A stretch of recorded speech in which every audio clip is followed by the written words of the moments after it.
Channel को subscribe कीजिए और बेल आइकन भी दबा लीजिए जिससे आपको समय पर अपडेट मिलते रहें।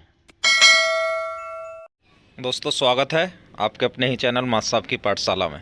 आज हम जो 30 डेज कंप्यूटर लिटरेसी कोर्स चल रहा है उसके 12वें दिन इंट्रोडक्शन टू इंटरनेट क्या है, कंप्यूटर नेटवर्क्स क्या हैं, कंप्यूटर नेटवर्क्स कैसे काम करते हैं, उसके लिए इंटरनेट के लिए हमें किस किस चीज़ की ज़रूरत होती है, इंटरनेट सर्विस प्रोवाइडर्स क्या होते हैं, वायरलेस नेटवर्क होता है या वायर वाला नेटवर्क होता है, क्या होता है, कैसे वर्क करता है, कैसे डेटा इनक्रिप्शन होता है, सीखेंगे कैसे डेटा इनक्रिप्शन होता है, कैसे डेटा डिक्रिप्शन होता है, कंप्यूटर नेटवर्क के अलग अलग टाइप्स, लैन मैन वैन कैसे कनेक्टेड होते हैं, कैसे कम्युनिकेशन होता है, ये सब कुछ आप आगे देखोगे।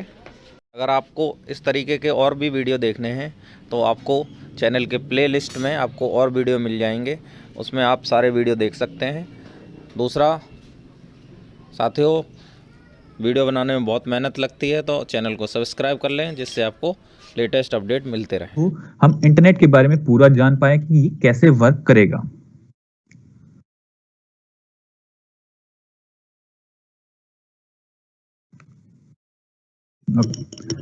तो हम जो अब जानने वाले हैं वो है कंप्यूटर नेटवर्क। एक्चुअल में कंप्यूटर नेटवर्क है क्या? तो कंप्यूटर नेटवर्क को जानने से पहले हम थोड़ा बेसिक जान लेते हैं कि कंप्यूटर नेटवर्क की आवश्यकता हमें क्यों पड़ी।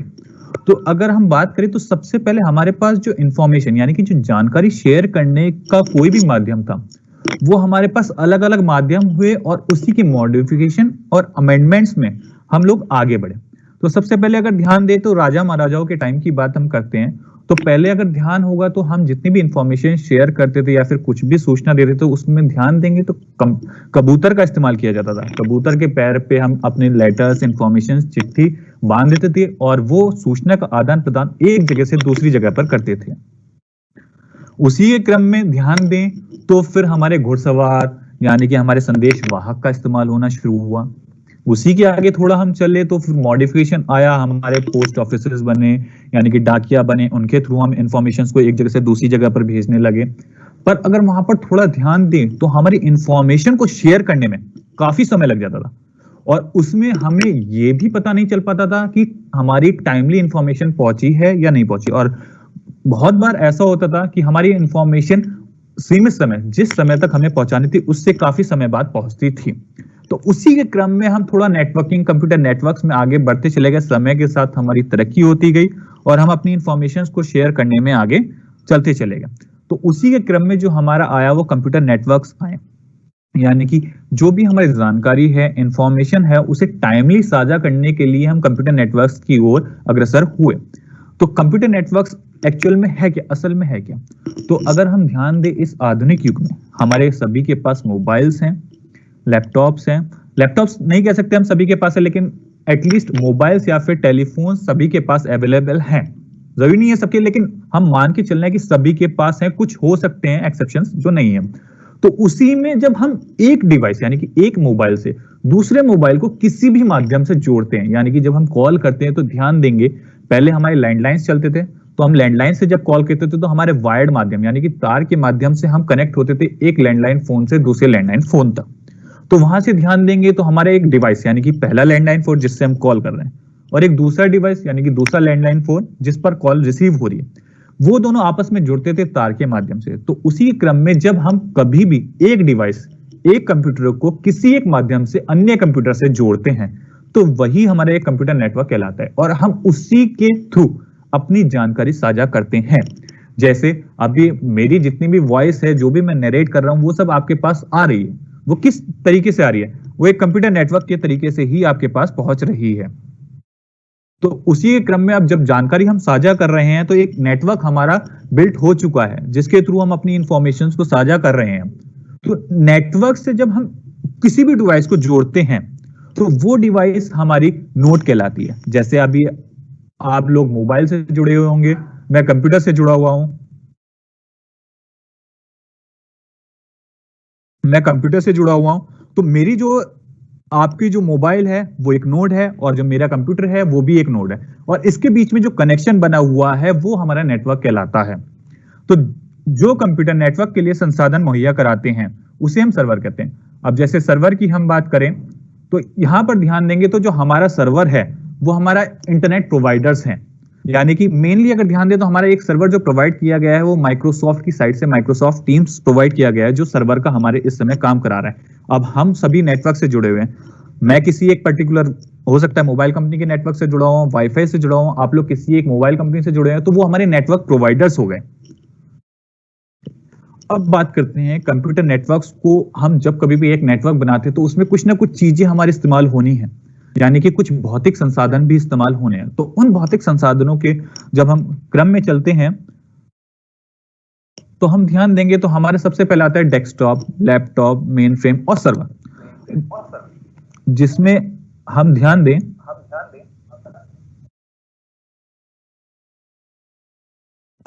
तो हमारे पास लैपटॉप है, आपके पास मोबाइल है, यानी कि एक एंड डिवाइसेस हैं जिन्हें हम नोड्स कहते थे। उसके बाद जो हमारा क्रम में आता है वो आता है हमारा कंसोल और थिन क्लाइंट, यानी कि थिन क्लाइंट और कंसोल। थिन क्लाइंट क्या है, सबसे पहली चीज ये आती है। तो थिन क्लाइंट एक लो परफॉर्मेंस कंप्यूटर है जिसका सिर्फ काम होता है कि एक रिमोट कनेक्शन जनरेट करना डिवाइसेस के बीच में, और वो एक कंप्यूटिंग एनवायरनमेंट यानी कि एक एनवायरनमेंट क्रिएट करता है। जैसे हम कक्षा में जाते हैं तो सबसे पहले एक शिक्षण का माहौल बनाते हैं, उसी तरीके से यहाँ पर कंसोल और थिन क्लाइंट का काम होता है उस नेटवर्क का एनवायरनमेंट प्रोवाइड करना और एक कनेक्शन बनाना, रिमोट कनेक्शन। उसके बाद आता है फायरवॉल।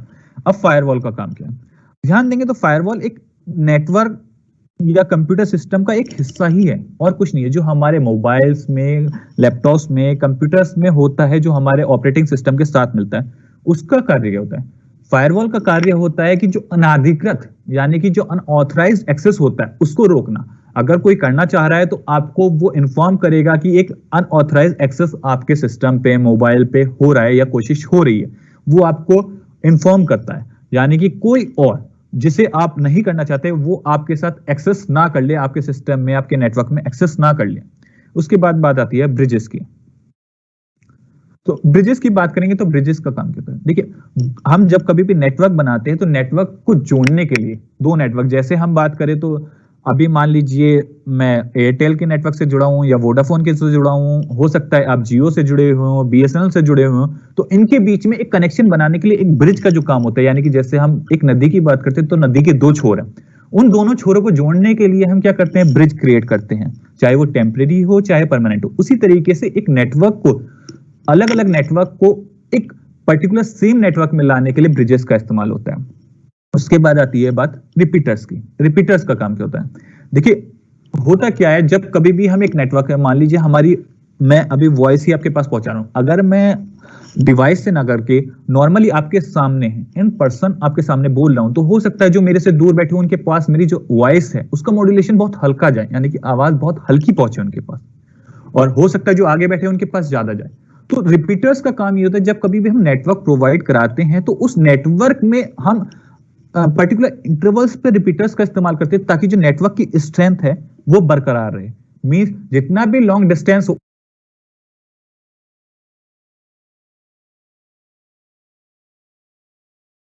उसके बीच में हम रिपीटर्स प्रोवाइड कराते हैं ताकि जो स्ट्रेंथ हमारी, यानी कि सिग्नल की स्ट्रेंथ है वो वीक होती जा रही है, वो फिर से मॉड्यूलेट होके उसकी स्ट्रेंथ बढ़े, ताकि जो सिग्नल्स हमारे पहुंचने हैं वो काफी अच्छे पहुंच पाए। उसके बाद आती है एनआईसी, यानी कि नेटवर्क इंटरफेस कार्ड की बात। तो एनआईसी क्या है, जो भी हमारी डिवाइस है एनआईसी उसमें प्रोवाइड होना चाहिए, क्योंकि ये नेटवर्क कनेक्ट करने में हमारी डिवाइस से यही मदद करता है, यानी कि जो नेटवर्क प्रोवाइड करता है हमारे सिस्टम को, हमारे लैपटॉप को, हमारे मोबाइल को, वो एनआईसी का काम होता है। अब बात आती है उसके बाद स्विच, केन, मॉडेम और रूटर। देखिए स्विचेस सबको पता है, नॉर्मल स्विचेस होते हैं जो हमारे कनेक्ट करने के काम आते हैं, नेटवर्क को ऑन ऑफ। उसके बाद सेंटर यानी कि केंद्र, जहां से हम एक नेटवर्क को कंट्रोल करते हैं वो आपका केंद्र हो जाता है। अब मॉडेम की बात करते हैं। देखिए एक्चुअल में होता क्या है, जब हम किसी भी लैपटॉप या मोबाइल में टाइप करते हैं तो हम वो अपनी लैंग्वेज में टाइप करते हैं। मान लीजिए हमने टाइप किया ABCD, सपोज कीजिए, या फिर हमने AAE टाइप किया, तो उसमें ध्यान देंगे तो हमने अपनी लैंग्वेज में टाइप किया, लेकिन जो नेटवर्क है यानी कि जो कंप्यूटर है, टेक्नोलॉजी है वो हमारी लैंग्वेज नहीं समझती, वो अपनी डिजिटल लैंग्वेज समझती है जो 0 और 1 की फॉर्म में होती है। तो मॉडर्न का काम सिर्फ यही होता है कि जो हमारे सिग्नल्स है, जो हमने अपनी लैंग्वेज इस्तेमाल की है, वो उसको रिसीव करता है, मॉड्यूलेट करता है और अपनी डिजिटल लैंग्वेज में फॉर्म करता है। फिर उसके बाद जिस डिवाइस पर वो जाना होता है सिग्नल, या फिर हमारा जो भी मैसेज था वो जाना होता है, वो फिर से उसको डिमॉड्यूलेट करके हमारी लैंग्वेज में हमें प्रोवाइड कराता है। उसके बाद स्मार्टफोन और टैबलेट सभी को पता है। फिर वेबकैम। वेबकैम क्या होता है, जो हमारी, अभी तो आपके पास मेरी वॉइस जा रही है, यानी कि ये काम है माइक का। अब आपको वीडियो देखनी है, यानी कि जो मैं प्रेजेंट हूँ, मेरे गेस्चर्स देखने हैं, तो उसके लिए वेबकैम का इस्तेमाल होगा, यानी कि कैमरे का इस्तेमाल होगा, जो यहाँ से मेरे पूरे गेस्चर्स रिसीव करेगा और आपको शो करेगा। इसी क्रम में अब आते हैं नेटवर्क का उपयोग और अनुपयोग। देखिए, नेटवर्क किस किस चीज में काम आ सकता है, ये सब उपयोग और अनुप्रयोग में आएगा। तो सबसे पहली चीज तो देखिए मेन है फाइल साझाकरण। जैसे अगर सभी को ध्यान होगा तो पहले जितनी भी इंफॉर्मेशंस कम्युनिकेट होती थी, क्या होता था, एक पेपर तैयार हुआ, एक पेपर पे पूरा का पूरा आपका टाइप किया गया पूरा इंफॉर्मेशन है या जो भी सूचना आदान प्रदान होनी है, फिर उसकी कॉपीज होती थी या फिर वो हर एक पर्टिकुलर इंस्टीट्यूशन में, ऑर्गेनाइजेशन में प्रोवाइड कराई जाती थी कि चलिए पहले ये पहुंच गई फिर ये पहुंच गई। उसमें काफी ज्यादा समय लगता था। अब क्या हुआ, नेटवर्क है, नेटवर्क के साथ हमारे पास क्या है, मान लीजिए ईमेल्स हैं, यूज कर रहे हैं सभी लोग, व्हाट्सएप यूज कर रहे हैं, तो एक पर्टिकुलर एक कॉपी तैयार हुई, उस कॉपी को हमने सभी को डिफरेंटली सेंड कर दिया विद इन सेकेंड्स और मिनट्स, यानी कि एक साथ हमने सबको सेंड कर दिया है। तो हमारे पास जो हमें मैन्युअली जाना पड़ता था, ये कॉपीज प्रोवाइड करानी पड़ती थी, अब उसका टाइम बचा है।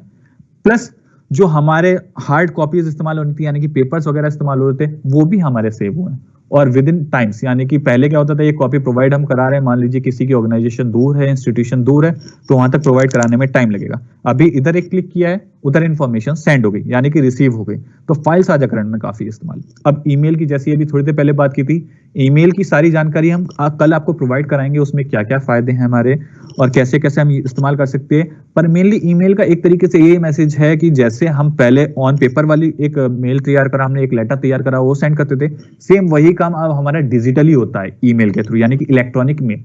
मेल का मतलब पत्र या चिट्ठी, इलेक्ट्रॉनिक यानी इलेक्ट्रॉनिक माध्यम से जो हम पत्र या चिट्ठी इंफॉर्मेशन भेज रहे हैं वो ईमेल में होगी। उसके बाद आती है इंटरनेट एक्सेस और सुरक्षा।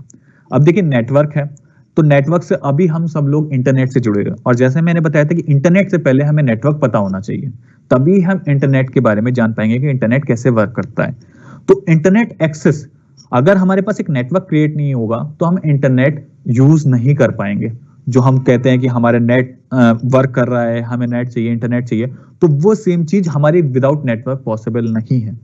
यानी कि जो हमारे मोबाइल डिवाइसेस है, सपोज करिए उसमें आप इंटरनेट यूज कर रहे हैं, लेकिन हमें कोई नेटवर्क उसमें बना हुआ नहीं दिख रहा, पर ध्यान देंगे तो वो एक वायरलेस माध्यम से, यानी कि उसमें कोई तार नहीं जुड़े हुए हैं, लेकिन वायरलेस माध्यम से वो पूरा का पूरा कनेक्शन हमारा बना हुआ है। उसके बाद आता है साझा डाटाबेस। अब देखिए होता क्या है, अभी हम बहुत सारे, सपोज करिए कंप्यूटर्स हमने बहुत सारे अपने घर पे भी लगा रखे, मान लीजिए 4 रूम्स हैं, चारों को अलग अलग चाहिए, हमने 4 लगाए, लेकिन उसमें होता क्या है कि हमारी कॉस्ट ऑफ इंप्लीमेंटेशन यानी कि लगाने की बढ़ जाती है।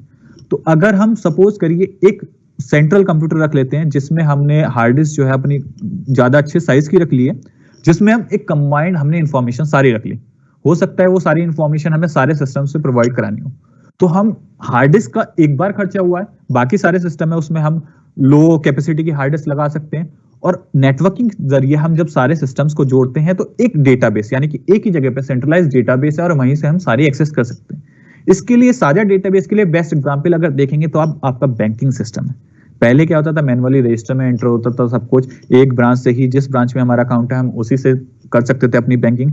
परंतु अब क्या होता है, अब सेंट्रलाइज्ड बैंकिंग सिस्टम हो गया, यानी कि एक साझा डाटाबेस बैंक ने रख रखा है अपने एक जगह पे, वहां पर सारी इंफॉर्मेशन है और हर ब्रांच वहीं से डेटा को एक्सेस कर रही है। मींस सपोज करिए आपका, मेरा अकाउंट बिजनौर ब्रांच में है किसी, मैं जाके मुरादाबाद ब्रांच में एक्सेस करना चाहता हूं, तो उसमें होगा क्या, मुझे कुछ नहीं करना है, मैं सिर्फ अपनी चेकबुक वगैरह या जो भी डिटेल्स मेरे को एक्सेस करनी है, मैं वहां पे ब्रांच पे जाऊंगा, वहां रिक्वेस्ट करूंगा, वो लोग अपने साझा डेटाबेस, यानी कि जो उनका सेंट्रल डेटाबेस है, कहीं पर भी रखा होगा उनका सेंट्रल डेटाबेस, वहां से वो अपने सिस्टम पे एक्सेस करेंगे और सारी इंफॉर्मेशन और जो भी ट्रांजेक्शंस मेरे को करने हैं वो प्रोवाइड करा देंगे, यानी कि साझा डेटाबेस का। अब त्रुटियों में कमी, देखिए पहले क्या था, पहले हमने ऑन पेपर लिखा सपोज करिए हमें कार्बन पेपर इस्तेमाल करने थे 4 या 5 या 6 मैक्सिमम, नहीं तो उसके बाद फेडेड होता चला जाता था। तो उसमें क्या होता था, नया लेटर है तो हो सकता था कुछ चेंजेस टाइप करने में या लिखने में हो जाए, मीन्स वहां पर त्रुटियां हो सकती थी। एक इन्फॉर्मेशन किसी के पास पहुंची, दूसरी इन्फॉर्मेशन में थोड़ा सा चेंजेस होकर पहुंच गई, मीन्स वहां पर कुछ ना कुछ तो डिफरेंसेस आ गए इन्फॉर्मेशन पहुंचने में। अब क्या होता है, त्रुटियों में कमी यह है कि एक सिस्टम हमने लिया, मेल टाइप किया सारी इन्फॉर्मेशन की, और सबकी मेल आईडीज पे सेम कॉपी पहुंच गई। सेम कॉपी पहुंचने से फायदा क्या हो, जो भी हमारे डिफरेंसेस हो सकते थे कुछ टाइप करने में, वो सारे के सारे हमारे नहीं हुए। अगर कुछ गलती हुई है तो सभी के पास सेम जाएगी, यानी कि कुछ डिफरेंसेस नहीं है वो। उसके बाद करते हैं कंप्यूटर नेटवर्क के विभिन्न प्रकार, यानी कि कितने कितने प्रकार के हम नेटवर्क्स बना सकते हैं, क्रिएट कर सकते हैं। उससे पहले थोड़ा सा हम जाने तो कंप्यूटर नेटवर्क को स्थापित करने के लिए क्या क्या चीजें चाहिए। वो हमने अभी डिवाइसेस बताई थी, लेकिन उन्हें हम जोड़ेंगे कैसे, तो उसके लिए इस्तेमाल होती है हमारे दो माध्यम बेसिकली हैं। पहला है वायर्ड यानी कि तार के माध्यम से, और दूसरा है वायरलेस यानी कि तार रहित माध्यम। देखिए तार के माध्यम से तो हमारे कॉस्ट ऑफ इम्प्लीमेंटेशन जो है वो काफी ज्यादा आ सकता है, कि अगर छोटी बिल्डिंग है उसमें चल जाएगा, परंतु अगर एक शहर में या पूरे वर्ल्ड वाइड हमें सेम नेटवर्क फैलाना है तो उसमें काफी ज्यादा कॉस्ट ऑफ कंस्ट्रक्शन आएगा, उसका इम्प्लीमेंटेशन। तो तार माध्यम हम छोटी एक ऑर्गेनाइजेशन में या फिर एक बिल्डिंग में इस्तेमाल कर लेते हैं। तो उसके लिए इस्तेमाल होने वाले जो माध्यम है वो ट्विस्टेड पेयर केबल्स होते हैं, कोएक्सियल केबल्स होते हैं, और फाइबर ऑप्टिक केबल्स होते हैं। अब फाइबर ऑप्टिक केबल्स जो है सबसे ज्यादा स्पीड प्रोवाइड कराने वाला माध्यम है और कॉस्टली भी है, और इसमें अगर कोई डिफेक्ट आ जाता है तो इसको डिटेक्शन भी काफी टिपिकल होता है, क्योंकि फाइबर ऑप्टिक्स केबल में हम रिफ्रैक्शन का इस्तेमाल करते हैं ग्लासेस में, यानी कि इसके अंदर माइन्यूट ग्लासेस होते हैं जिसके अंदर रिफ्रैक्शन का इस्तेमाल होता है और स्पीड ऑफ ट्रांजैक्शन काफी तेज होती है। उसके बाद वायरलेस माध्यम आता। अब वायरलेस माध्यम के जरिए ही हम सब लोग जुड़े हुए हैं। अभी अगर ध्यान दें तो हम लोग सब वायरलेस माध्यम के थ्रू ही जुड़े हुए हैं, यानी कि इसमें हमारा रेडियो वेव्स का इस्तेमाल होता है, और इसके लिए इस्तेमाल अगर हम करें तो हमारे सैटेलाइट सिग्नल्स का, टावर्स का, इन सब का हम इस्तेमाल करते हैं। अगर उदाहरण की बात करें तो टेलीफोन लाइन हमारा वायर्ड माध्यम का सबसे बेस्ट एग्जाम्पल था। हमारा जितना भी कम्युनिकेशन होता था वो सारा हमारा टेलीफोन लाइन से होता था। और उसके बाद अगर आप वायरलेस की बात करें तो हम मोबाइल से जुड़े हुए हैं, वो विदाउट केबल्स हैं। पहले उसमें छोटे छोटे एंटीने होते थे, अब वो भी रिड्यूस हो गए, सिर्फ आपके एक पीछे डिवाइस लगी होती है, सिर्फ उसी से काम चल जाता है आपके मोबाइल के अंदर। चलिए अब बात करते हैं इन्हें कंस्ट्रक्शन की।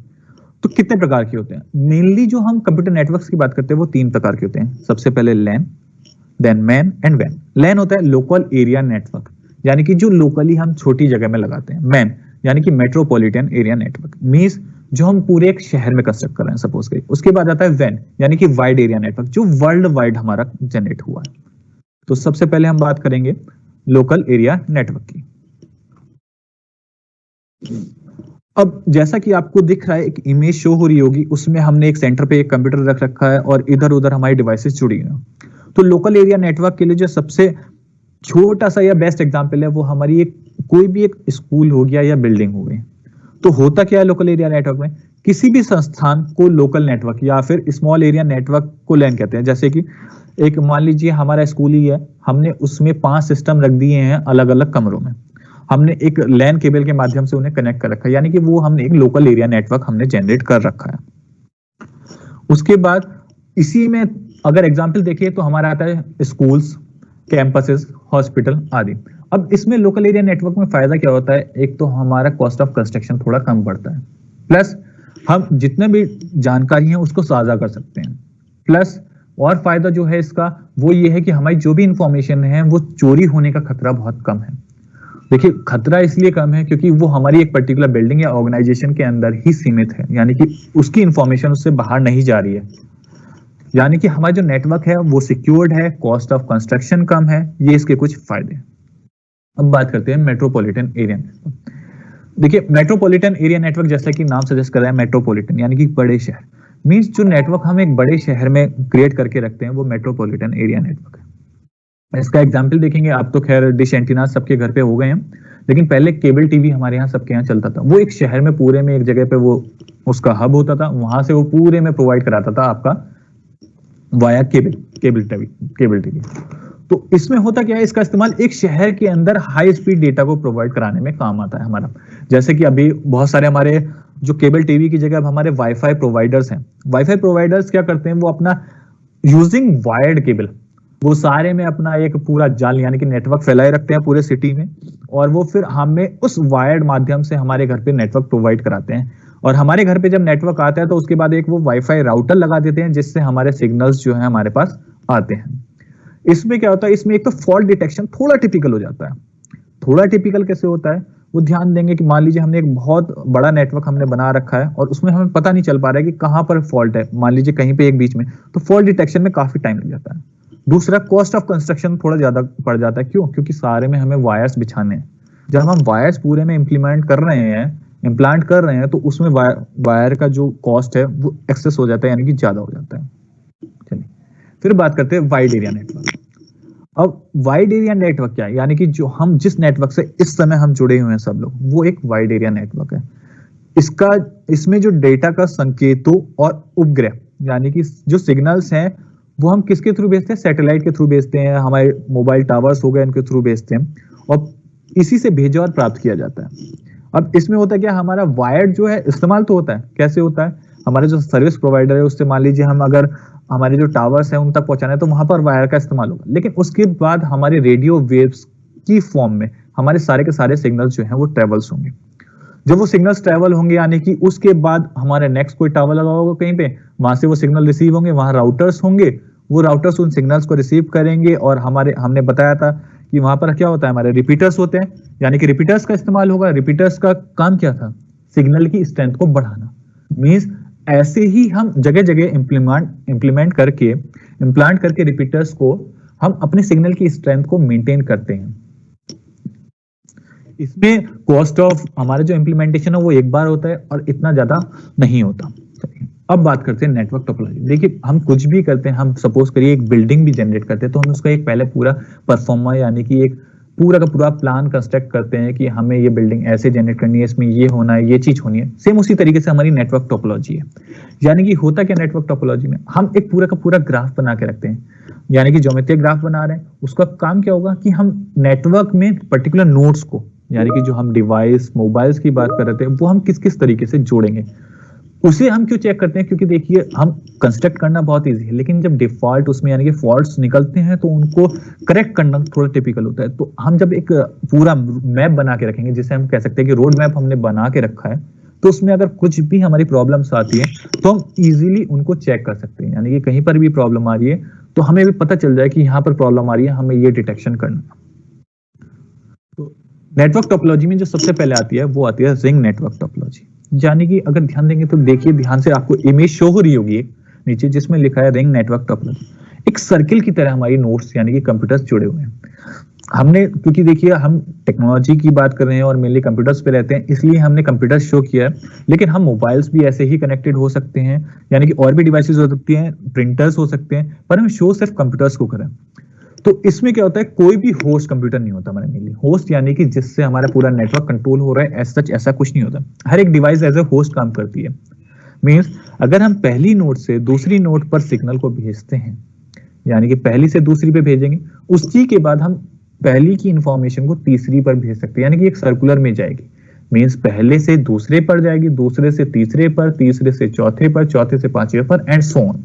और लास्ट में हमारी मान लीजिए 6 यूनिट है, 6th के बाद फिर फर्स्ट पे आएगी वो। मींस एक सर्किल की फॉर्म में हमारे चलता है। अब देखिए बना तो हमने लिया, लेकिन हो सकता है कुछ ना कुछ हर चीज के ड्रॉबैक्स हो सकते हैं, तो इसका भी एक ड्रॉबैक है। इसका ड्रॉबैक ये है कि बीच में कोई भी एक नोड यानी कि एक कंप्यूटर या सिस्टम पे कुछ भी खराबी आ गई तो हमारा पूरा का नेटवर्क उससे आगे नहीं वर्क कर पाएगा। यानी कि सपोज करिए थर्ड नोड पर हमारी कोई खराबी आ गई, तो फर्स्ट नोड से हम सेकंड नोड पर इंफॉर्मेशन भेज देंगे, सेकंड से थर्ड पे जा सकती है, लेकिन थर्ड से आगे वो ट्रांसफर नहीं होगी। क्यों? क्योंकि हमारी जो थर्ड नोड थी उसमें कुछ ना कुछ खराबी आ गई है, फॉल्ट आ गया है। इसका फायदा ये है कि हम इंफॉर्मेशन जब हमारी ऐसे ट्रेवल हो रही है एक नोड से दूसरी नोड पर, तो हमें ये पता चल रहा है कि हमारी पर्टिकुलर इस नोड पर प्रॉब्लम है, इससे आगे हमारी इंफॉर्मेशन नहीं गई। यानी कि फॉल्ट डिटेक्शन के लिए हमें इजीली पता चल गया कि पर्टिकुलर इस नोड तक हमारी इंफॉर्मेशन आई है, इससे आगे नहीं जा रही है, या कि ये नोड में हमारी प्रॉब्लम है। अब बात करते हैं बस नेटवर्क टोपोलॉजी। देखिए जितने भी हमारे टेक्नोलॉजी में नाम इस्तेमाल होते हैं, कहीं ना कहीं वो हमारी डेली लाइफ से रिजेंबल करते हैं, कहीं ना कहीं। पीछे रिंग नाम यूज हुआ था क्योंकि सर्किल की फॉर्म में था, इसलिए रिंग नेटवर्क टोपोलॉजी थी, यानी कि सर्कुलर। अब बस नेटवर्क टोपोलॉजी है और इमेज जैसे कि शो हो रही होगी, तो अगर उसमें हम ध्यान दें तो हमारी एक बस की फॉर्म में ही दिख रही है। सेम वही काम हमारा कुछ नहीं होता है। क्या होता है कि हम एक केबल लेते हैं, एक लाइन पूरी लेते हैं, उसी में हम डिफरेंट जगह जगह पर अपनी नोट्स को प्लेस कर देते हैं, यानी कि एक क्रम में जोड़ा जाता है। जैसे कि ये बस है, आगे ड्राइवर है, फिर नेक्स्ट सीट्स हैं, फिर उसके पीछे सीट्स हैं, उसके पीछे सीट्स हैं। सेम इसी तरीके से हमारी नोट्स कनेक्टेड होती हैं। इसमें क्या होता है, इसमें भी हमारे एक ही क्रम में जुड़े हुए हैं, तो एक इंफॉर्मेशन जाएगी, पर इसमें ऐसा नहीं है कि पहले से दूसरे पे जाएगी, जब दूसरे से तीसरे पे जाएगी। हमें जिस पर्टिकुलर नोट पर भेजनी है उसी पर्टिकुलर नोट पर चली जाती है। पर प्रॉब्लम इसमें भी यही है, अगर बीच में कहीं पर भी प्रॉब्लम आ जाती है तो पूरा का पूरा हमारा नेटवर्क बेकार हो जाता है। नेक्स्ट आती है स्टार नेटवर्क टोपोलॉजी। देखिए स्टार यानी कि तारा। तो तारे में क्या होता है, हमारे चारों तरफ उसके सर्कुलर में नोड होती है और बीच में एक सेंटर होता है जिससे हमारी दूरी जो है वो बराबर होती है। अगर ध्यान दे तो जैसे सर्कल में होता है कि एक सेंटर है, सेंटर से हमारी जो परिमिति होती है यानी कि सर्कमफ्रेंस होती है, उसकी जो दूरी होती है सेंटर से वो बराबर होती है। तो उसी तरीके से हमारा जो है स्टार नेटवर्क टोपोलॉजी, यानी कि बीच में एक हब लगा दिया जाता है। वो हब का काम हमारा मेन कंप्यूटर भी कर सकता है, जो सेंटर है हमारा वो भी हो सकता है, यानी कि हम मेड नोड भी रख सकते हैं।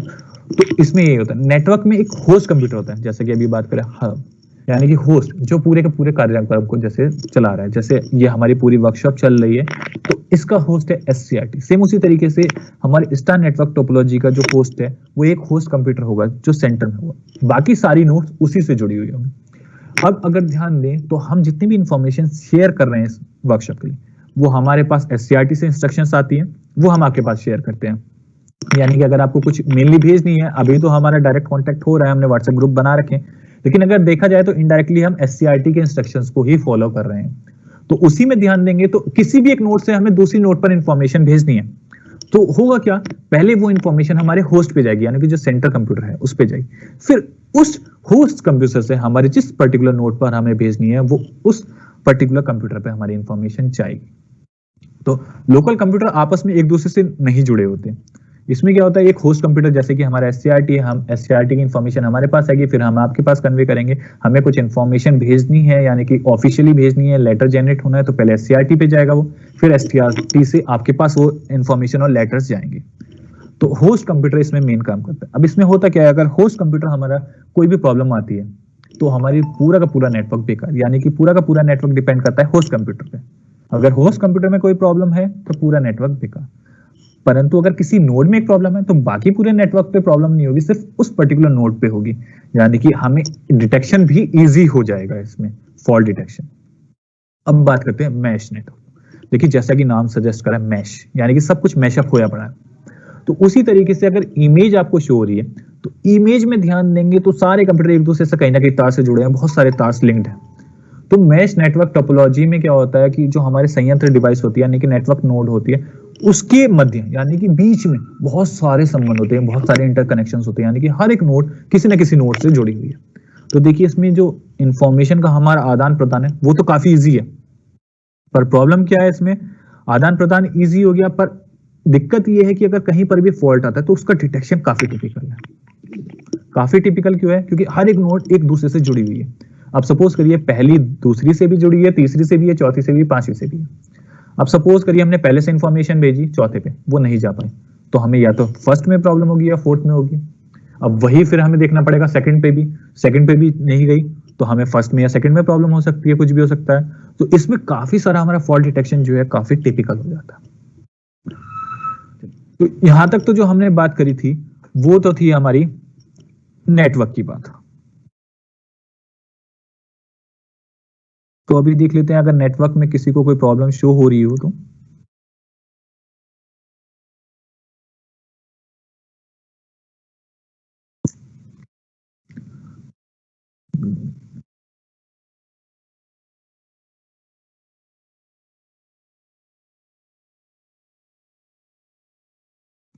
आई थिंक अभी किसी को प्रॉब्लम नहीं है, तो चलिए आगे हम कंटिन्यू करते हैं अब अपना इंटरनेट से।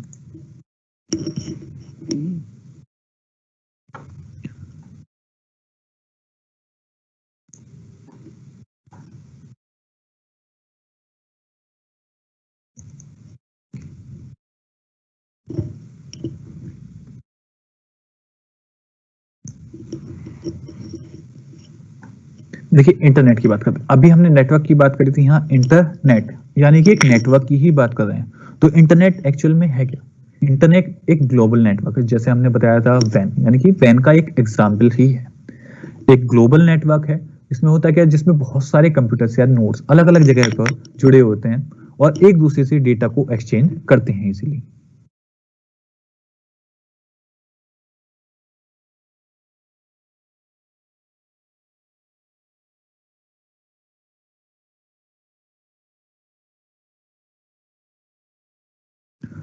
अब अलग अलग जगह पे बहुत सारे जुड़े थे, तो इंटरनेट हमारा एक्चुअल में जो है दो वर्ड से मिलकर बना है। दो कौन कौन से वर्ड है? एक इंटर और एक नेट। देखिए इंटर का मतलब होता है कि एक दूसरे से जुड़ा हुआ, और नेटवर्क का मतलब है एक जाल, यानी कि नेट। नेट हमें पता है क्या होता है, देखिए नेट बना होता है जैसे मॉस्किटो नेट हो गया, फिशिंग नेट हो गया, तो उसमें एक जाल होता है। सेम उसी तरीके से, यानी कि कहीं ना कहीं एक दूसरे से जुड़े हैं पूरा जाल की तरह। जैसे आपको इमेज भी शो हो रही होगी एक प्रोबेबली, उसमें आपको शो हो रहा होगा, तो बहुत सारे हमारे जो लाइंस हैं वो पूरा एक हमारा ग्लोब टाइप दिखा हुआ है इमेज में, उसमें आप ध्यान देंगे तो बहुत सारी लाइंस जा रही हैं, जो लाइट वाली लाइंस शो हो रही होंगी प्रोबेबली, तो वो एक दूसरे से कहीं ना कहीं जुड़े हुए हैं। तो इसमें हमारा इंटरनेट दो वर्ड, इंटर यानी कि एक दूसरे से कहीं ना कहीं जुड़ा हुआ, नेट यानी कि एक जाल। तो इंटरनेट ऐसा जाल है जिसमें डिवाइसेस कहीं ना कहीं किसी एक माध्यम से, किसी एक नेटवर्क के माध्यम से एक दूसरे से जुड़े हुए हैं, और वो अपने डाटा को यानी कि इंफॉर्मेशन को एक दूसरे से साझा करते हैं। अब देखिए इंटरनेट के इतिहास की बात करें तो इंटरनेट में एक्चुअल में हुआ क्या था, ये शुरुआत में एक आपका ARPANET नाम का एक प्रोजेक्ट लॉन्च हुआ था 1969 में। और ये प्रोजेक्ट भी एक्चुअल में ऐसे लॉन्च हुआ था कि पहले जो वर्ल्ड वॉर सेकेंड था उसमें इंफॉर्मेशन को खुफिया तरीके से एक दूसरे से साझा करने के लिए इसका इस्तेमाल हुआ था, पहले एक नेटवर्क का। यानी कि ये जो नेटवर्क पूरा इंटरनेट इस्तेमाल हुआ था, ये एक्चुअल में इंटरनेट ना होके एक आपका मिलिट्री नेटवर्क था जो इंफॉर्मेशन साझा करता था गोपनीय तरीके से अपने सिपाहियों को, जिससे कि वो इंफॉर्मेशंस बाकी किसी और के पास ना पहुंच पाए। और इसका इस्तेमाल जो है विंटन ग्रेग सर्फ और बॉब कैन के दो नाम के दो शख्स के द्वारा 1970 में इस्तेमाल किया गया, यानी कि शुरुआत की गई। उससे पहले ये ARPANET नाम से यूज होता था। अब 1974 में जो है सबसे पहले, अभी आपको बताया था कि ये मिलिट्री ऑपरेशन में इस्तेमाल होता नेटवर्क, यानी कि तो मिलिट्री ऑपरेशन था तो ये सार्वजनिक तो होगा नहीं, यानी कि तो इसका मॉडिफिकेशन होते होते धीरे धीरे 1974 में ARPANET को सामान्य लोगों के लिए इस्तेमाल में लाना शुरू कर दिया गया। और अगर इंडिया में बात करें तो इंडिया में ये सबसे पहले 15 अगस्त 1995 को ये इंडिया में इस्तेमाल किया गया। और शुरुआत में इंडिया में सिर्फ 3 और 4 कंप्यूटर ही इससे जोड़े गए थे, ज्यादा नहीं जोड़े गए थे। अब देखिए बात करते हैं इंटरनेट के अवयव की, क्योंकि हमारा जो आज का मेन टॉपिक था वो इंटरनेट था। तो इंटरनेट के अवयव यानी कि यूज क्या क्या करते हैं हम इंटरनेट में, तो देखिए सबसे पहले है वेब ब्राउजर्स, यानी कि जैसे अभी हम जो जुड़े हुए हैं, आप लोग जुड़े हैं वो टीम्स ऐप से जुड़े हुए हैं, लेकिन अगर आप ब्राउजर में खोलना चाहे तो टीम्स को आप ब्राउजर में भी खोल सकते हैं, गूगल क्रोम हो, इंटरनेट एक्सप्लोरर हो, इन सब में भी खोल सकते हैं। तो वेब ब्राउजर से इस्तेमाल होती है, यानी कि जो हमारे इंफॉर्मेशन को साझा करने के लिए कोई एक माध्यम चाहिए हमें। हम नेटवर्क से तो जुड़ गए, लेकिन हम इंफॉर्मेशन को साझा किस चीज से करेंगे? चलिए ईमेल हम कर रहे हैं तो हमारे पास एक मेल प्रोवाइडर है, हमने ईमेल की एक ऐप डाउनलोड कर रखी है। लेकिन अगर हमारे पास ईमेल की ऐप नहीं है तो हमें एक वेब ब्राउजर की जरूरत पड़ेगी, यानी कि एक मीडियम चाहिए, एक बिचौलिया, मान लीजिए बिचौलिया चाहिए जो हमारी इंफॉर्मेशन को हमारे पास से दूसरे के पास भेजे और हमारे पास वापस इंफॉर्मेशन भेजे।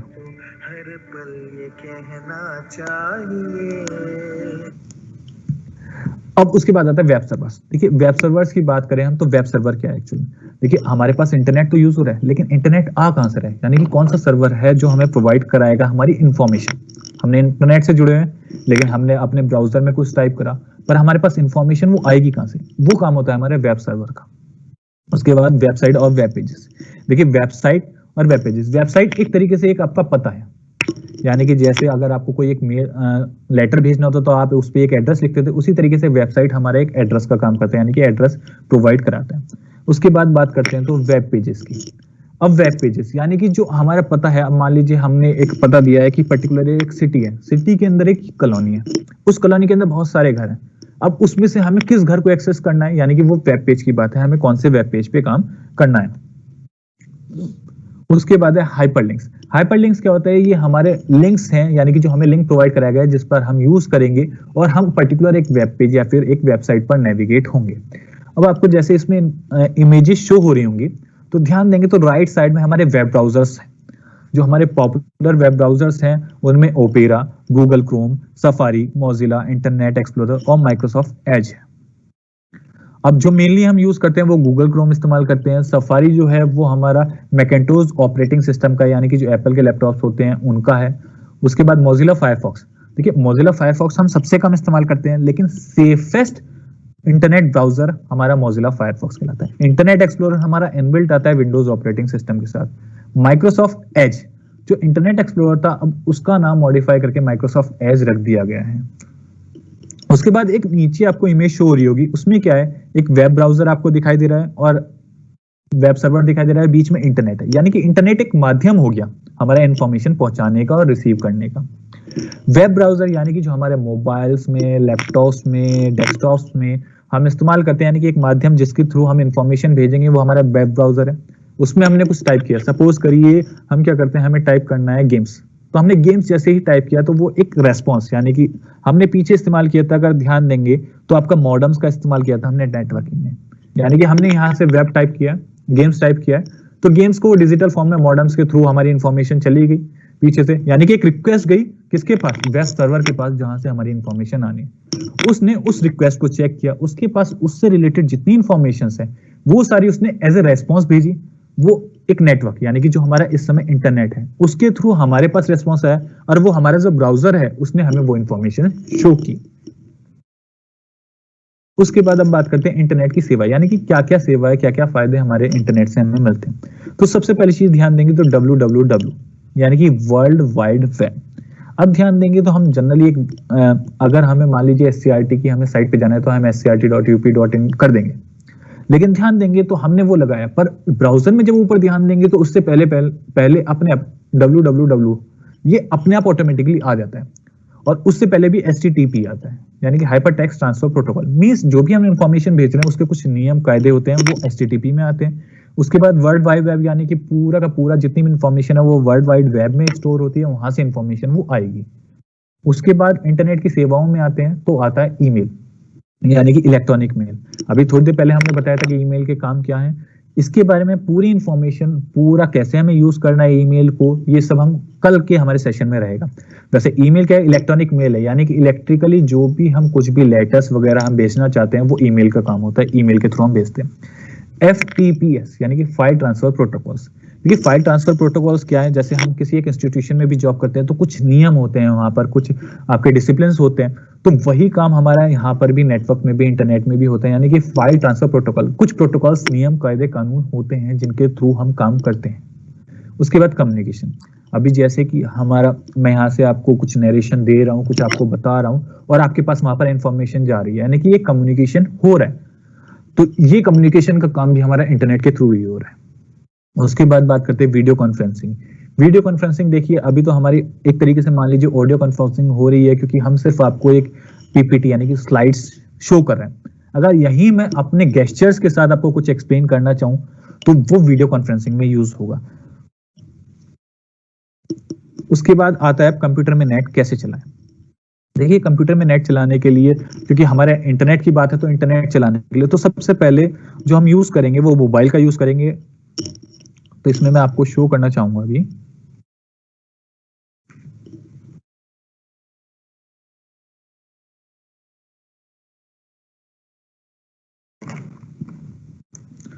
अभी मैं यहाँ पर शेयरिंग अपनी रोक रहा हूं क्योंकि मैं मोबाइल कनेक्ट कर लेता हूं।